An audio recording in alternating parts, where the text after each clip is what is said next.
Private వానికి పేరు, మళ్ళీ మోసం చేసేందుకు డైవర్షన్ చేసేదానికి ఈయనకేమంటాడు, గవర్నమెంట్ పేరు మాత్రమే పెడతామని అంటాడు. రేపు పొద్దున హెరిటేజ్ కంపెనీకి గవర్నమెంట్ పేరు పెట్టి కింద చిన్న హెరిటేజ్ అని పెడితే హెరిటేజ్ గవర్నమెంట్ అది అయిపోతుందా? అందరూ ఆలోచన చేయాలి. మోసం చేయడానికన్నా హద్దు పొద్దు ఉండాలి కదండి. ఏదైనా కానీ మరీ చెవిలో పూలు పెట్టేదానికి అసలు ఎట్ట కనపడుతున్నామండి ఎవరికైనా కానీ ప్రజలంటే. మరి ఇంత దారుణంగా చెవిలో పూలు పెడితే ఎట్ట? సూపర్ 6 ఒక మోసం, సూపర్ 7 ఒక మోసం, ఇంతకుముందు ఎన్నికలప్పుడు జగన్ ఇచ్చేటివన్నీ కాక అడిషనల్గా సూపర్ 6 చేస్తాను, సూపర్ 7 చేస్తానని. ఈరోజు పలావు పోయింది, పెడతానన్న బిర్యానీ పోయింది. ప్రజలు పూర్తిగా రోడ్డు మీద రోడ్డును పడిన పరిస్థితులు ఈరోజు కనిపిస్తూ ఉన్నాయి. అభికథ దేవుడు ఎరుగు. చదువుకుంటున్న పిల్లలకు ఫీజు రీయింబర్స్మెంట్ లేదు. ఈ డిసెంబర్ వస్తే 8 క్వార్టర్లు. విద్యా దీవెన లేదు, వసతి దీవెన లేదు. పిల్లలు చదువులు మానేస్తూ ఉన్నారు. జీఆర్ రేషియోస్ తగ్గినాయి. ఆరోగ్యశ్రీ లేదు. నెట్వర్క్ హాస్పిటల్స్కి ఇవ్వాల్సిన బకాయిలు ఇవ్వకపోవడంతో వాళ్ళు బోర్డులు తిప్పేసినారు. మరోవైపు గవర్నమెంట్ హాస్పిటల్ పరిస్థితి ఇది, అది కూడా ప్రైవేట్కి ఇచ్చేస్తున్నాడు. నానేస్తం కూడా లేదు.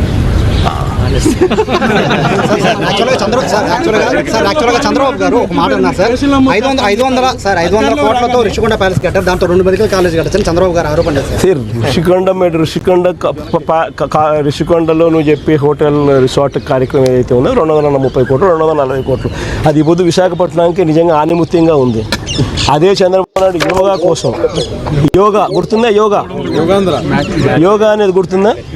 ఒక్కరోజు ప్రోగ్రామ్ యోగాకు ఖర్చు పెట్టిందంట 330 కోట్లు.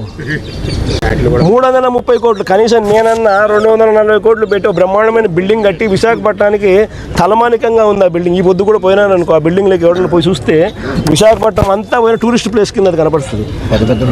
పెద్ద పెద్ద వాళ్ళందరూ దాంట్లో వచ్చి నేను ఇప్పుడు గవర్నర్ గారు పోయినారు అనుకో, లేదా మోడీ గారు వచ్చినారు అనుకో, లేకపోతే ఎవడో పుతిన్ వచ్చినాడు అనుకో, లేదా రష్యన్ ప్రెసిడెంట్ పుతిన్ వచ్చినాడు అనుకో, ఎక్కడ పెడతారు?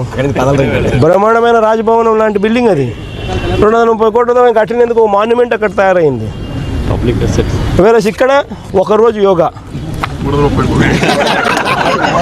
ఒకరోజు 330 కోట్లు, 330 కోట్లు ఆవిరి. దాన్ని ఏమంటారు?